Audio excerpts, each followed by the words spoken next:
From Delaware's most award-winning radio news team, this is WDEL Video News. Here's Chris Carl. Among Delaware's top stories for Tuesday, November 13th, a baby's death at a Wilmington daycare is now ruled a homicide. A warning for Commerce Bank customers, and a train which goes back in time. Here are the details. State officials say the death of a 2-month-old boy at a Wilmington daycare in September has been ruled a homicide after toxicology tests show he died of an antihistamine intoxication. Authorities say when a relative arrived to pick up Corey Henry at Ribbons and Bows Daycare Center, the infant was not breathing. Henry later died at A.I. DuPont Hospital for Children. While no sign of foul play was detected, Jay Lynch with the State Health Department says additional tests found of intoxication of an ingredient in Benadryl, and Henry's death was ruled a homicide. Investigators are trying to determine the exact time of death, which would indicate when the baby ingested the drug. State police say someone attached card readers to 2 ATMs at a Bear area Wawa store. Police say the makeshift scanners were attached to ATMs at the Wawa on Pulaski Highway. The store manager told troopers he became suspicious when he discovered his bank account was suddenly overdrawn last Saturday. Police say if you use the ATMs at that Wawa recently, you should check your bank account. And if you find any unusual activity, call your bank. Investigators aren't sure at this point how many people may have been victimized. Meantime, some customers of Commerce Bank are being warned of a possible identity theft problem. A Commerce employee released customers' personal information to an outside party. The company says only a small segment of the company's 3 million customers were affected. Commerce officials say they've now notified federal and state law enforcement. They're also providing affected customers a year's worth of credit monitoring services. State police will charge a Newark man with stabbing 2 co-workers, leaving one critically injured. The trouble started after the first victim refused the suspect's advances at the Houlihan's restaurant near Christiana Mall around 6 o'clock last night. The suspect also stabbed another co-worker who tried to help. Both victims were taken to Christiana Hospital. The suspect is in custody. Charges are pending. Coming up, Newark lawmakers look at preventing gun crimes. WDEL News continues in a moment. Looking to gain an edge in the technology or design field? Wilmington College's Division of Information Technology and Advanced Communications offers state-of-the-art facilities equipped with the latest tools. Achieve balance, achieve success. An electrical malfunction caused an industrial park fire in Ellesmere yesterday morning. Investigators traced the fire's source to the ceiling of a storage room of the Hadco Lane building that houses offices of Sobieski Services. Firefighters from 6 different companies combined efforts and brought the blaze under control in about 30 minutes. No one was hurt, although 2 people were inside the building when the fire started. The fire cost $50,000 in damages. Newark City Council is considering 2 proposals to make the city safer. WDEL's Erica Guidetti reports. Council is considering a revision of the current gun laws in the city. According to Police Chief Paul Tiernan, the city of Newark would differ from the rest of Delaware if this revision passes. Right now, the law is a person can carry a weapon on their person as long as it's not concealed. So you could walk down the street with a gun strapped to your belt. That would not be the case in Newark. You would not be able to carry a gun unless you had a permit for that. Also discussed was a revision in public gatherings. The council is going to meet with members of the University of Delaware Greek community who are asking for some changes to be made to this ordinance.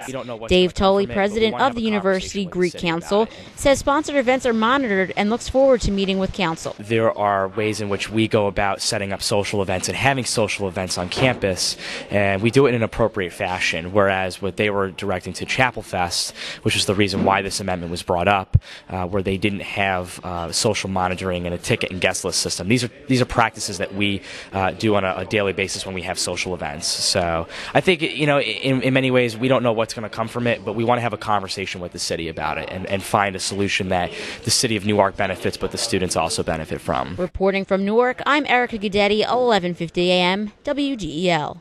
The State Transportation Secretary Carol Ann Wick says it's too soon to assign blame for a costly setback to the Indian River Inlet Bridge project.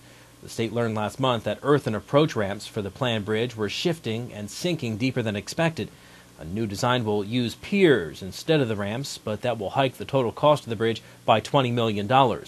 Wick says the ramp problem is being investigated. Meantime, she says the department will look for a claims consultant to determine whether the state can recover any of the money spent on the ramps. She says she hopes to have a determination within 6 months. For the 10th year in a row, you've got the chance to help those who may be less fortunate enjoy the Thanksgiving holiday. WDEL's Carl Konevsky reports. For a decade, the folks at Dart First State have helped feed needy Delawareans through the Stuff the Bus campaign. Running through Friday afternoon, people can take donations of non-perishable food or household items to 5 sites throughout the state. The Food Bank of Delaware will distribute the donated food.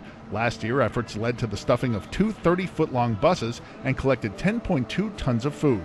You can take donations Tuesday from 8 a.m. to 6 p.m. to the Walmart at 939 North DuPont Highway in Milford or the Acme in the North Dover Center in Dover.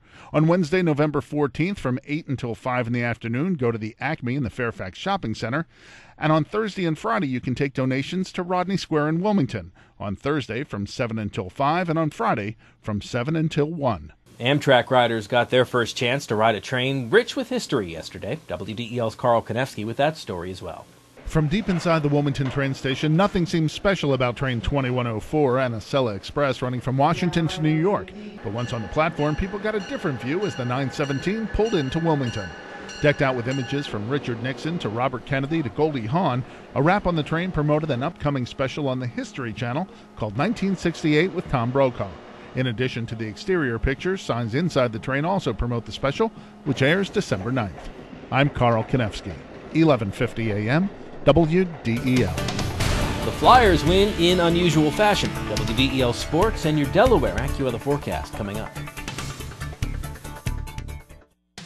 I'm Peter MacArthur. I'm Melanie Armstrong, and here are Delaware's top stories at the top of the hour. The most complete coverage of the news that matters in Delaware. Every weekday morning, 5:30 till 9 on 1150 a.m. WDEL. In WDEL Sports, Mike Richards scored a shorthanded goal early in the third period to give the Flyers a 3-2 win over the New York Islanders. Scotty Upshaw scored the other 2 goals for the Flyers, one in each of the first 2 periods. The Flyers will host the Rangers on Thursday. After his team comes within a heartbeat of losing and within inches of winning Saturday, Delaware head coach Casey Keeler has only one regret, and it's not the final score. WDEL's Lee St. John has more from Newark. Almost 5 hours, over 1,000 total yards, and nearly 120 points after it started, the Richmond Spiders handed the Blue Hens only their second loss of the season Saturday, 62-56 in 5 overtimes. At his weekly press conference Monday, the coach said there wasn't much more he or the team could have done on the field. He just wishes he had done better off of it. You know, I said this Saturday night, and it really held true. I didn't sleep a whole lot Saturday night, and it really wasn't about any particular play that could have won that ball game, because God knows we had our opportunities. It really was that I just was so disappointed in myself that I didn't do a good enough job expressing to my team how proud I was of them and how they played. I mean, what an amazing game.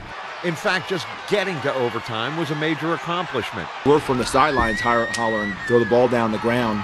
Joe has the presence of mind to look up at the clock and realizes that there's no way he can do that. And at zeros, he runs a quarterback sneak and scores. You talk about a presence of mind. It's just amazing.